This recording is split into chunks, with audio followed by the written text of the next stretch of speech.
just form a fucking wall. O'Neal deep in the post, lots of contact there. Oh, what a block by Wallace! What a jump ball! Pistons down 4, 12-8, 7:38 to play in the first. A burst from Rodney, stuck into the rim. Count that baby and a foul. Reggie inside for Andre and a dynamite dunk.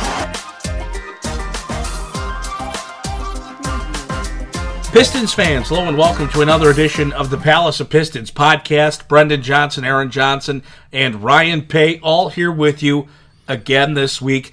The last podcast before the Pistons are back in training camp, and well, we've got some juicy content to talk about. But boys, as we wrap up the off-season podcast, if you will, before really training camp starts and we get back into Pistons mode, how we doing? Everybody good today? Ready to go? Doing good. I mean, hey, it's we've talked about basketball being here. It's about to be here. Just checking. You got a pulse. We all right? Yeah, I mean, like Aaron said, finally, it's coming around. There will be actual stuff to talk about. There's light at the end of the tunnel now. Mm-hmm. It is here almost. We're finally out of this just dry spell. This just awful, slow, nothing to do with basketball time.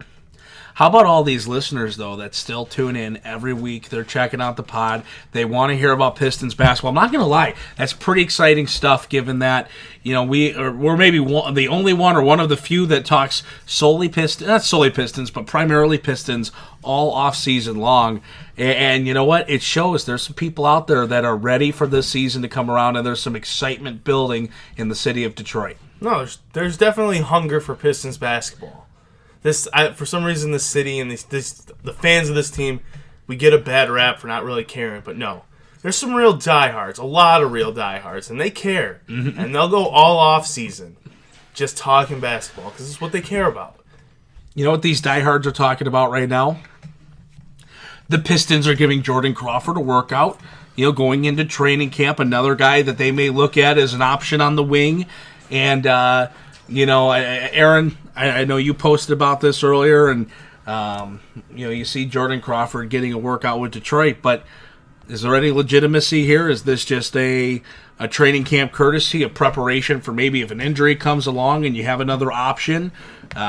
Maybe some quick thoughts on that. Yeah, I mean, it appears that that's kind of what it likely has to be, considering the Pistons are maxed out on their camp roster. You know, they've signed everyone. You know, they're at the limit of 20. They've hit that limit. But this is just another guy where you kind of keep tabs on him. He's played in the NBA before. He has that experience.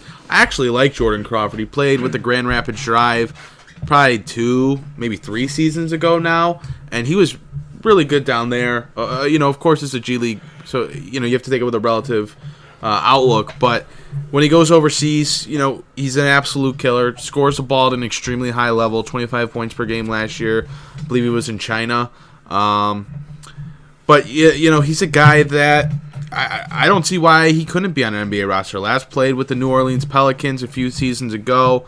But he's bounced around the league here and there. He's been with Boston. He's been with Washington, Golden State. So he's a guy that, you know, hasn't been in the NBA since 2017, 2018, but he's always a guy that probably should be in the league, just because there's not a lot of potential with him. It's just kind of he can come in, score off the bench. There's not that unknown of what if with him. You just kind of know what you're going to get. So he's one of those guys that maybe because he's not overly talented, just sits on the outside, always kind of knocking on the door, but hasn't stuck. But I don't see the Pistons signing him right now. That's just a guy you're probably keeping tabs on, so that if you do have an injury, you need to bring in a guy in a 10-day or sign him to some sort of deal. That's a guy that you know a little bit about. You see, you know, how he's been progressing, how he's playing. Is he healthy? Is he at top physical form? Whatever. You know, before the season starts. So that's just another guy you can keep tabs on. You know, and they have so many guards on the roster already that there's just really no way that they could feasibly bring him in unless they're conjuring up some big move. And I don't think you're planning out signing a guy like Jordan Crawford before that big move kind of happens, because you can sign a lot of guys at that same level of Crawford after, like, whatever kind of move would happen to where they would need another guard. Right. Well, Throughout the offseason, we've been talking about some of the training camp battles that are going to happen. The Pistons, need to get rid of one person that has a kind of a contract. Like Joe Johnson doesn't have a guaranteed deal, nor does Christian Wood, but they have one too many guys for what appears to be, the NBA roster they want to assemble. So we've talked about the battle of, Christian Wood, ISO Joe, maybe Kyrie Thomas finds himself as the odd man out. Not sure what direction they are going to go. And if you've been following the pod throughout the summer, I mean, you know this stuff, right? We've talked about it. We don't want to talk about the same thing over and over. I want to look at what are some other big storylines going into training camp, right? And I think there's really two that stick out. We were able to look at, James Edwards. He sits down with head coach Dwayne Casey of The Athletic, and they talk about the second unit. They talk about Luke Kennard. He talks about the Derrick Rose signing. But I think Dwayne Casey made a comment, even though he says that they have not made a decision, he's not going to announce what decision, or no decision's been made yet for who's going to start and who's going to be off the bench in terms of his group of guards and wings that he has. But I think he pretty much indicated that Luke Kennard is going to come off the bench, because if you listen to his quote, he says, no decision has been made.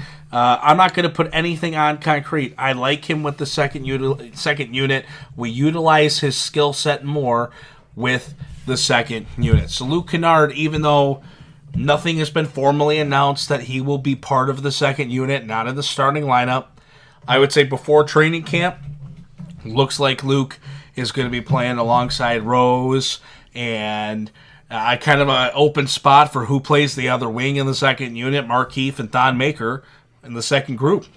Yeah, I mean, I don't like the decision. I don't like the idea that Luke has to be regulated to the second unit. And I know Dwayne Casey said it's not final or anything of that sort, but at the same time, Luke, for the same reasons that I've said all offseason, Luke has to be able to play with your first unit if he's that important to the future, He has to be able to fit with Reggie Jackson and Blake Griffin and Andre Drummond, and he has to be able to find his spot in the offense. He has to be able to score the ball, be an outside threat, be able to run that second pick and roll when Reggie Jackson gets denied and Reggie Jackson gets cut off going to the basket, has to kick it out, and there's 10 seconds left on the shot clock. When the offense breaks down, Luke's got to be able to do those kind of things, or he's always just going to be an average player. And I know that all three of us here on the podcast have some very high hopes for Luke Kennard, and if he doesn't fit with the rest of your core, then he will never reach those high hopes. So it's just kind of I don't want to say it's scary or worrisome, but it's kind of disappointing in that sense, because I think Luke Kennard needs to be given that chance. So, hopefully when that opportunity does come in training camp, he's able to do enough to kind of change that mindset, even though that kind of quote, it does really make it sound like that decision's kind of already made, and he's, Dwayne Casey's saying that just to kind of build up that there is some kind of battle there, but it does not seem that way. You're not really getting that indication from anyone within the organization talking that Luke's going to have a role with the starting unit. And I get it. It's more important who ends, the game than who starts it. And I know Luke would, hopefully be on the floor at the end of games, but he's, whether he's on the floor at the beginning or at the end, he's going to be on the floor with Reggie Jackson, Blake Griffin, and Andre Drummond. So he needs to be able to play with those guys. And if you just plan on throwing them out there at the end of the games with them in big, high-pressure situations, and that group doesn't gel, then you got an issue. So he kind of needs that time to develop that chemistry with the starting unit. That's just kind of how I feel on this situation. No, I'm in lockstep with you. This whole offseason on this podcast, I've been advocating for Luke Kennard to start, that he needs to be the starter, that he is the guy. I put him at number 3 on the most important list. That he has to be that guy that steps up with Blake and Andre. But I understand what Casey's saying with fit, because clearly he would fit better with the second unit than Bruce Brown would in terms of needing another scorer to go along with Derrick Rose. But Brendan, you have a take about this that I'm not sure I'm completely sold on, even though I am worried that he would be coming off the bench in his third year. So why don't you give that take? Well, to me, there's a couple things. One, you look at this comment, and I just want to make a point. Aaron, you said hopefully Luke can show enough in training camp. I don't think that it matters. I think it's a decision solely based on fit for the team. Yeah. I think Luke is good enough to start. There's no battle. There's no battle. It's not a battle. I think that's what we learned from that quote. I think it's hey, Luke fits better with the second unit. We need to win games. We are going to play to win games. What I'm concerned about is if Luke Kennard, going into his third year, is a second unit guy, like he has been throughout his career. He remains a second unit guy. Does that stunt his growth? Does that hold him back? And, does he become just a second unit guy? Right? Like, I don't want to see... Luke Kennard, to me, is a much better player than Stanley Johnson was. But I don't want to see him take the same path of he should be starting. Then he doesn't start. Then he fiddles, and you end up moving on, for spare change, right? I don't want to see that happen with Luke Kennard. And I'm not saying it necessarily will, but I'm not going to lie. It concerns me a little bit that if he remains a second unit player, that's what he's just going to become. And he's going to get used to playing with and against second unit guys. Yeah, he can shoot the ball and he can make some plays. Maybe he gets in the game late, to be a shooting threat and to kind of bolster the offense when needed down the stretch. But I don't know. I'm concerned that him being a second unit guy stunts his growth. The way I see it is a lot of people have high expectations for Luke Kennard. Mm-hmm. A lot of people consider Luke Kennard the biggest, the most talented young piece of this Pistons young core. So Luke Kennard, Bruce Brown, Svi Mykhailiuk, Sekou Doumbouya, Kyrie Thomas, those kind of guys. Those 22, 23 and under. If Kennard is your best guy out of that bunch, and his ceiling is a sixth man, that worries me as to how much young potential and how much young talent this Detroit team really does have on their roster. Because right now, we don't really know about Kyrie and Svi. I think Svi's going to be pretty good. I think Svi's a guy that could be not a starting level player, but a nice second unit guy. A scorer, secondary to hereditary handler and distributor. Can shoot the ball, has really good range. Kyrie, I don't really know about just because of the offseason he's had, whether it was not performing the best in Summer League, and then outside of that, not really hearing much about him from anyone. And then you have Bruce, who looks really good defensively, but so did Stanley Johnson in his first season. So he's got to make strides on the other end of the floor. Sekou, we don't really know what's going on with him, other than we're probably not going to see him much on the Pistons court much this year. So the rest of those young guys, there's some hype, there's some stuff built up around them, but we don't really know. And if Luke's the best and he tops out as a sixth man, then you just don't have the young talent that it's been hyped up to that you do have. And not to contradict the point I made before, but I don't know if the Pistons are saying he tops out as a sixth man. I think the Pistons are saying that Luke fits better with the second unit, and Bruce may fit better with the first unit. And it may just be a matter of fit. But doesn't that does kind of contradict what you're saying? Well, because if it stunts his growth, well, right, and I'm concerned that it would. Well, maybe it's not even fit with the whole first unit. Maybe he doesn't fit with Reggie Jackson. Yeah. Well, and it's also the second unit needs scoring. Bruce is not a scorer, right? Bruce is a defender. Maybe this is maybe I don't know. I don't know how to look at it honestly, but maybe it's not really. It's not a knock on Luke. Exactly. It's not necessarily a knock on Bruce, but it kind of is a knock on Bruce. They're scoring in the starting lineup. Right. That masks, in a sense, the problem with Bruce Brown. Right. If he's in the second unit, where the only real scorer is Derrick Rose, that problem of lack of scoring becomes abundantly clear. Absolutely. Now, if you put Luke in the starting lineup, you put Bruce in the second unit, God, that second unit then, just from a scoring standpoint, is rough. And defenses could really zone in on Derrick Rose. 100%. You negate having him, right? And Dwayne Casey has talked about the value of the second unit And he has shown in the way he coaches games how much he values the second unit. So, maybe I'm talking myself into maybe if Luke's in his third year and he's only if he's a second unit guy, maybe it doesn't stunt his growth. Maybe it gives him an opportunity to still, play late in games, be in big time moments, and as the lineup reshapes, Luke transitions his way into a starting role. I still think I've been fighting this fight for Luke for a very long time about stunting growth and all this stuff, and hey, it's your third year now or whatever. Right. You gotta start. I've been really fighting this fight for Luke.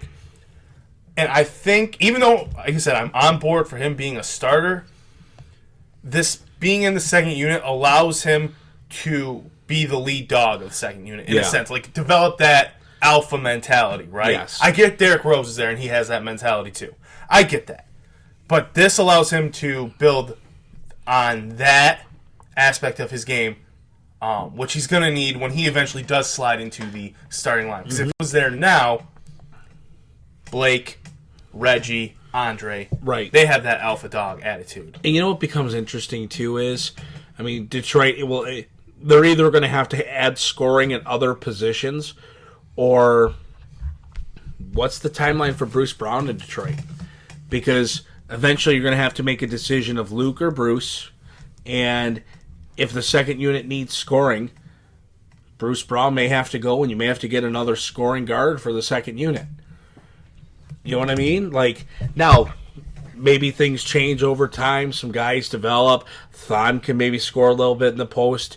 You see, maybe we're talking years down the road, but I think it just kind of brings up an interesting point to start thinking about is Luke and Bruce are not going to coexist on the Pistons forever. You're only going to have one of them, and the other's going to have to go. So for this year, I don't think it's a big deal if Luke plays in the second unit for the reasons we just talked about, Ryan. Right, the ability to grow as a premier scorer, get the alpha mentality, still have an opportunity to play late in games. I think when they need offense late, they're going to put Luke in the game. I don't think it's going to matter if he's a starter or a second unit guy. But then going forward, the Pistons are going to have to figure out what's the role for Bruce Brown. Maybe you maximize Bruce Brown's value and you move the guy. Then it allows you to move Luke into the starting lineup and put another young guard in the second group. Or maybe it's a veteran guard in the second group, right? So I guess Detroit has options, but it'll be interesting to see in training camp if everything we're saying now kind of holds true, comes into form. Like, hey, just the fit with the second unit, the need for scoring. It's almost a compliment in a way to Luke, like, hey, we need you in the second unit because you could score the ball and you can be of value. See, I think it's more so about Luke needs more shooting around him because Luke can't be the only perimeter shooter on the roster. I don't think it's Reggie Jackson and Luke don't fit together. They were plus 0.8 throughout the season on the court. Reggie Jackson, Luke Kennard, Andre Drummond, and Blake Griffin on the court together was a plus 1.5. And then when you add in another shooter like those four and Wayne Ellington, so Reggie Jackson, Luke Kennard, Wayne Ellington, Blake Griffin, Andre Drummond as a 5-man lineup was a plus 3.3. But when you took out that other perimeter shooter and you put in Bruce Brown and the lineups Reggie Jackson, Luke Kennard, Bruce Brown, Blake Griffin, Andre Drummond, that lineup was a minus 4.0. So I think it's about Luke having another outside shooter on the court. So it's not just, oh, Luke's the one guy we have to cover and the defense can sag in on the side that Luke's not on the court. And just guard Luke. So you're explaining why he's going to be in the second unit with Derrick Rose, and Dwayne Casey makes the comment how he hopes that D. Rose can continue to shoot the three like he did last year. Now, if you have two more so 3-point threats, what I'm actually saying is Luke will fit better with the starting lineup because Tony Snell's a 40% career 3-point shooter. So it's not just a guy you can sag off of. I don't think it's a point of Luke doesn't fit with the starting lineup. I think it's more a point of Detroit needs somebody in the second unit that can score. I don't think the point here is that Luke won't fit with the starting group. The point is Bruce won't fit with the second group. You can make Bruce fit with the starting guys. You can let Luke control the second unit with D. Rose. And when you need that scoring down the stretch, you can use Luke Kennard in the fourth quarter with your starting five. Or starting four, obviously replacing Bruce Brown with Luke Kennard. I don't know. I just have too high of thoughts about Luke Kennard. I just think he's better than that. Bruce Brown is what dragged down the Pistons plus minus in these situations. Luke needs to be on the court with the best players on the team because he's going to maximize that offense. Especially when you want to give Blake Griffin less of a role in the offense. He's still going to be the lead guy and everything, but you don't want to put as much pressure on him. Who else are you going to give the ball to? So what do you do with Bruce Brown? You're giving the ball to Bruce and Tony Snell and saying make some plays? What do you do with Bruce Brown? You put him in the second unit, and you find enough offense from Derrick Rose and Svi Mykhailiuk and Markieff Morris, and you just got to find a way to make it work. And if Christian Wood is what helps make that work, and you get more offense from him, or Jordan Johnson fits in at the 3, whatever it may be, because I just feel if you're that important to this team, and you have that good of a future, you should be playing with the rest of that core.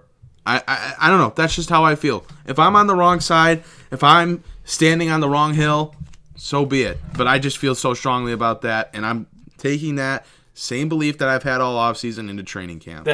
I've had the same belief as well. That's where I've been all offseason. That's where I've been since last year, really, is that Luke needs to be there. But at the same time, I'm kind of just resigned to the fact that Dwayne Casey loves his second unit. Yeah. He likes balance, and what gives him balance is Luke Kennard in that second unit right now. And again, it's one of those things that he's not shunning him to the second unit because he's not good enough. He's not shunning him to the second unit because he's putting more stock in Bruce Brown. I really think it's just a matter of the fit. It's a matter of, hey, Luke Kennard's going to score the ball for us. And Aaron, I don't think you make a bad point, but it's just a matter of Dwayne Casey's going to value that balance. He's going to value having a strong second unit, and he's going to do what he has to do to win basketball games. And Luke playing with the second unit and giving you more competitive basketball through that mid part of the game when your second unit's really getting the minutes, that's going to be important. And you also might see him do some lineup shifts where maybe Tony Snell runs a little bit with the second group, maybe Bruce Brown runs a little bit with the second group. Maybe he goes, he utilizes 10 guys a night at least, right? I mean, I think there's going to be a battle between Svi and Langston Galloway for the other wing spot opposite of Luke or Bruce in the second unit. I think Svi should get it. But at the same time, if Langston's going to be a trade chip, if Langston's going to be a guy that maybe they pair with Reggie Jackson in a trade, well, then maybe you have to play him. Maybe he has to be a guy you build up some value in. So I think where we all need to get here, and I think Ryan's on the same page with me, this is no longer a battle between Luke and Bruce. This is no longer a conversation of who's more talented. It's just a conversation of the Pistons need scoring in the second group. And Luke Kennard's going to give them that. Luke Kennard can still mix into different lineups. You could put guys in that second group and try some different combinations.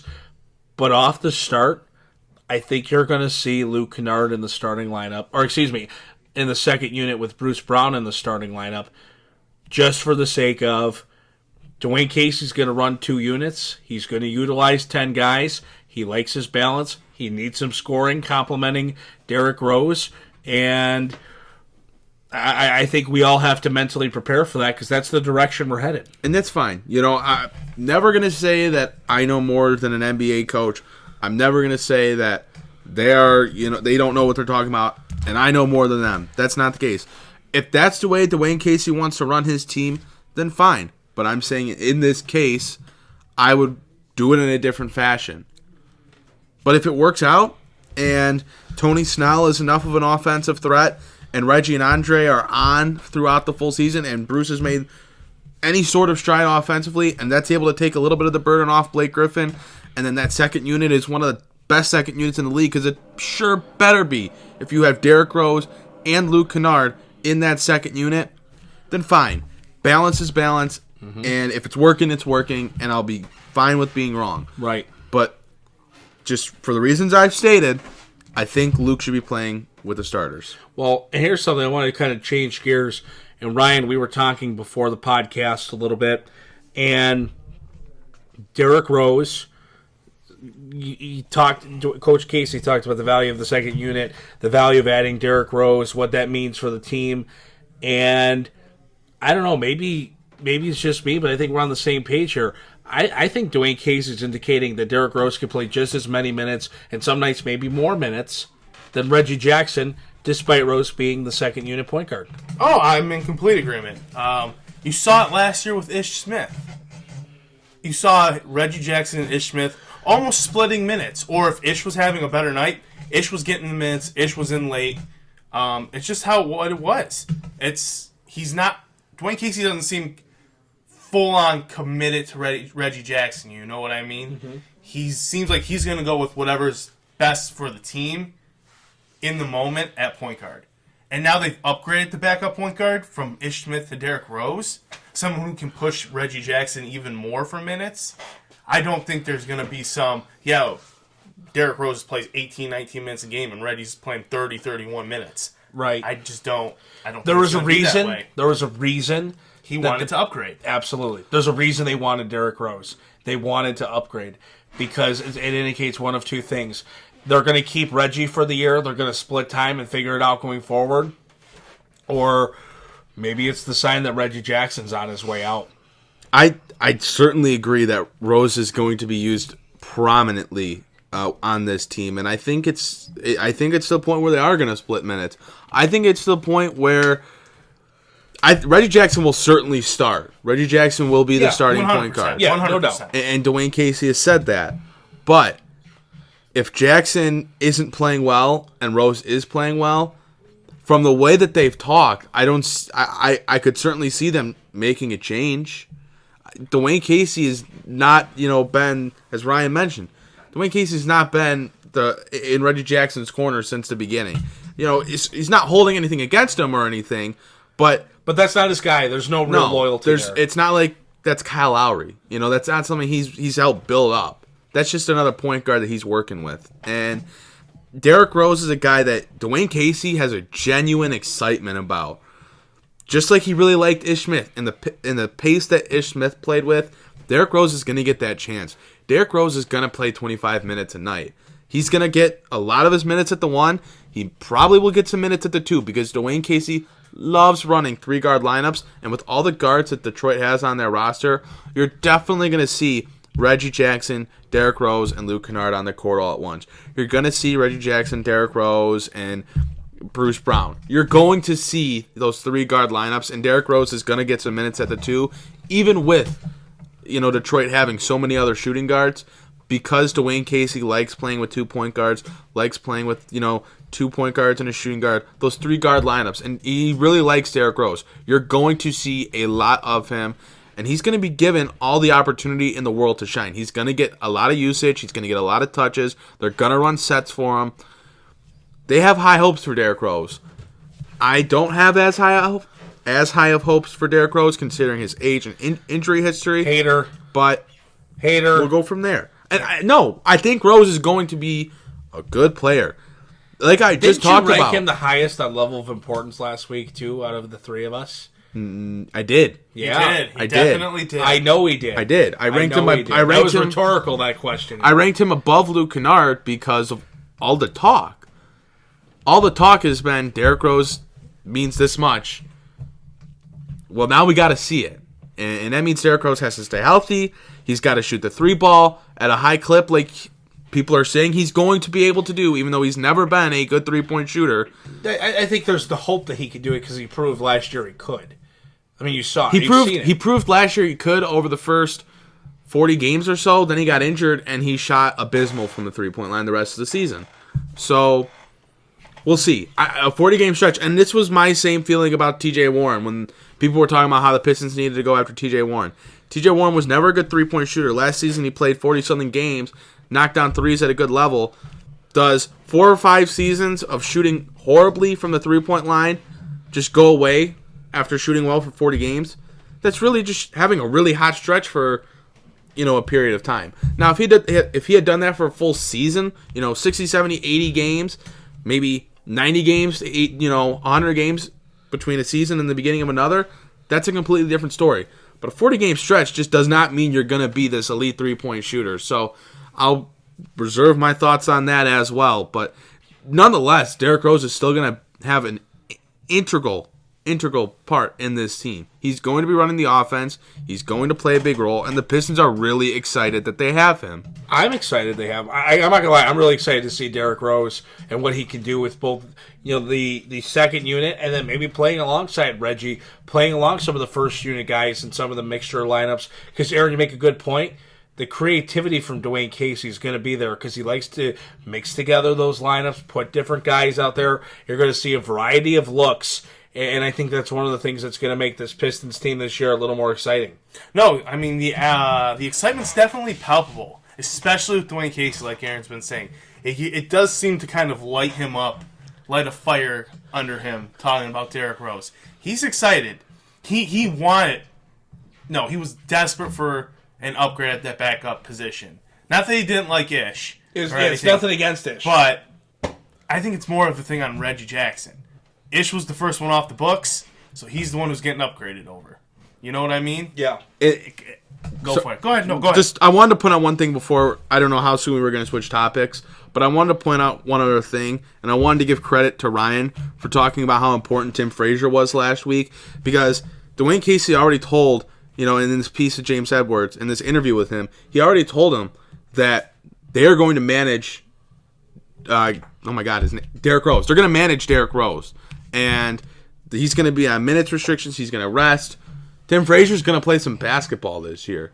So he's going to be an important part of this team. And I'm really happy that Ryan gets the credit here because he put him very high on the rankings last week that we did on last week's podcast. So if you missed that podcast, you should probably go back and listen to it because we ranked the importance of every single player on the roster. And Tim Frazier was pretty high on Ryan's list, and it sounds like it's for all the right reasons. Yeah, no, some props on that because it's smart. It's smart to put minutes restriction on Derrick Rose. You have to. You have to manage him. You've got to watch him. You got to keep a close eye. I'm sorry. I think you have to do it with Rose. I also think you have to do it with Blake this year because we saw last year what happened to Detroit when Blake got hurt down the stretch. He had a little bit. He was injured late in the season. He fights back.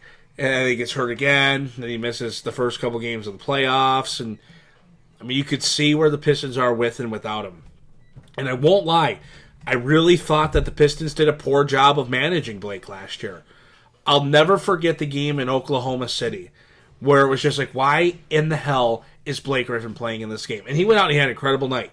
But he was phenomenal that night. He was phenomenal. He dropped, 45, 50 points. He had an inspiring performance. And he only hurt himself worse. And they lost.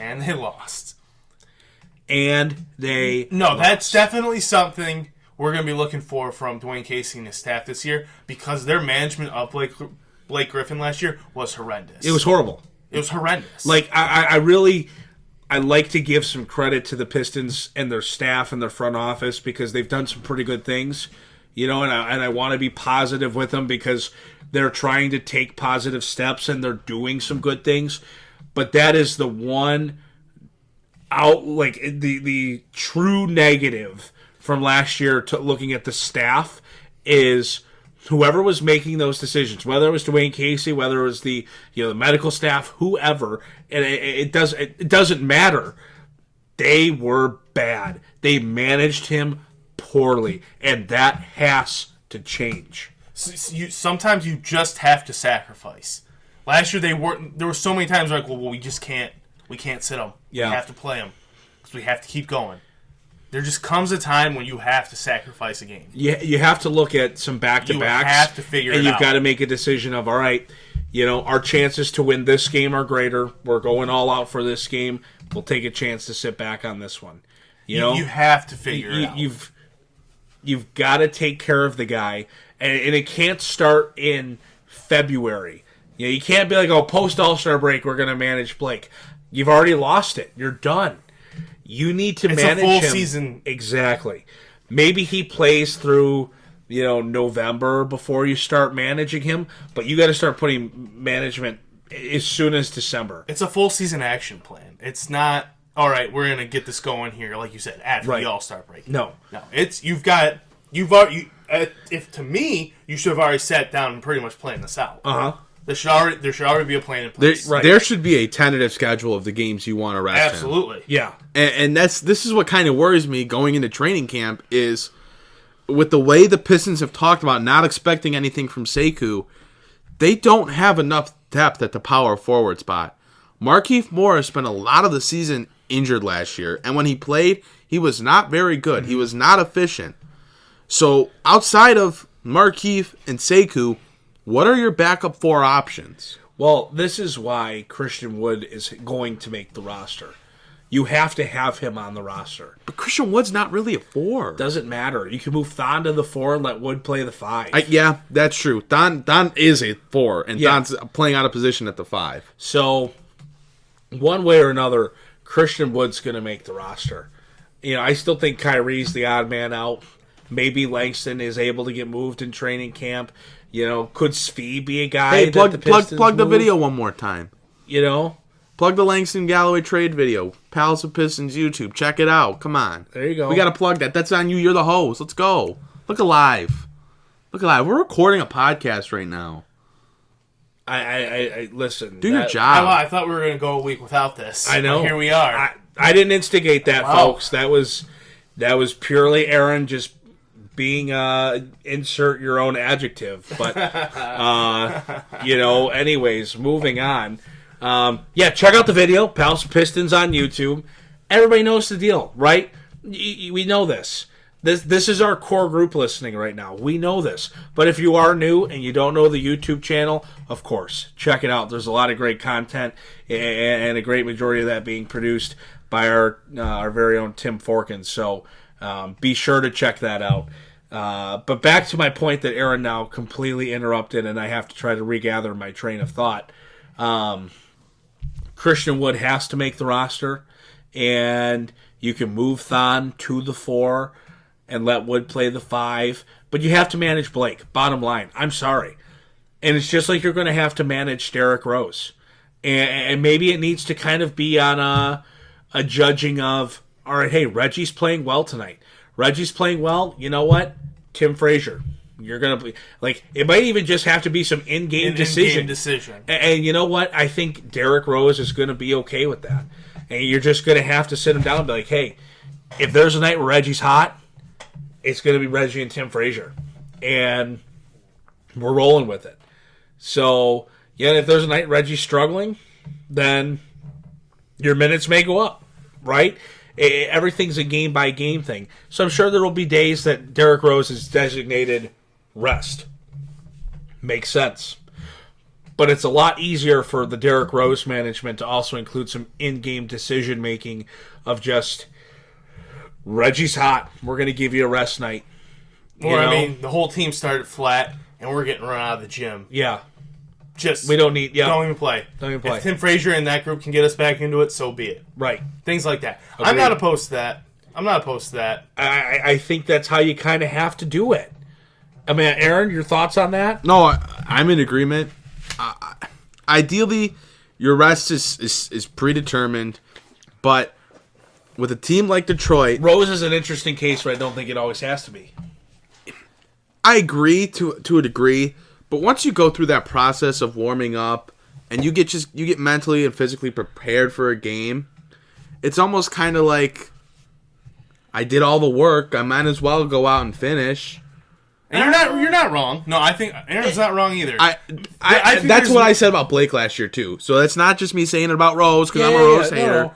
That's just kind of, and I've been told that from some different medical people in the NBA that have kind of shared those same kind of thoughts. So my opinion is partly based off what they've kind of told me there, but I don't. That makes sense. That ideology makes sense. That if they're going through the warm-ups, the mental preparation and the physical preparation, then they've already kind of done the work. Yes, actually playing the game, it does take energy. It does take a physical toll, but they've already started. A rest day needs to be, well, I'm not going through walkthrough. I'm not practicing. I'm, doing an ice bath. I'm just laying down. Like, I'm taking care of myself. I'm eating, like, the best way I possibly can. And I'm just relaxing. I'm getting a massage. Whatever it is. And maybe I need to clarify. That's not like a 20 games a year kind of thing. That's like maybe 5 or 6 times throughout the year you recognize how the game is going and you say, hey, take it easy tonight. We're limiting your minutes, or you're just, you're not going in, right? That's fine. But I think there needs to be some games where you can do that. I think there need to be other games where it's just you're not playing tonight. Agreed. No, it's the majority is you're not playing. Right.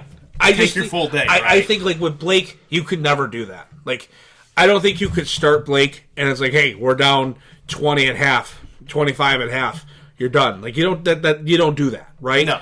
But with Rose, if Reggie's hot and it's like, maybe he goes in the second quarter or whatever, Pistons are okay. It's like, hey, we're going to roll with Tim Frazier in the second half. Take it easy. Rest.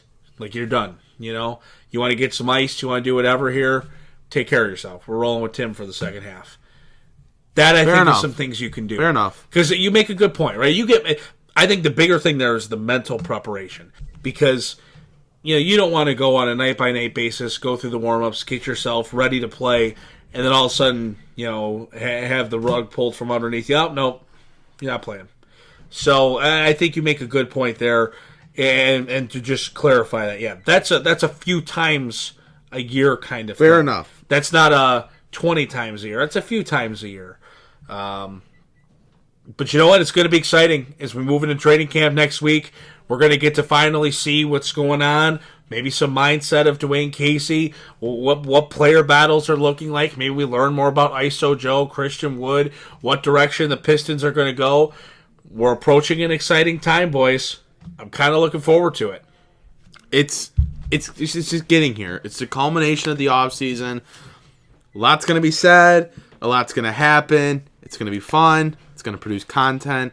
And it's leading to basketball. It's leading to the ball going in the hoop. That's the fun thing. And thankfully that's finally getting here. Because it's been a long offseason. No doubt. Well, hey, speaking of content, definitely check out PalacPistons.com for a ton of great content from our staff writers, our YouTube channel. Aaron mentioned it earlier in the podcast. A lot of great video content coming out on the Palace of Pistons YouTube channel. We're on Facebook. We're on Twitter at Palace of Pistons. Instagram at Palace Pistons.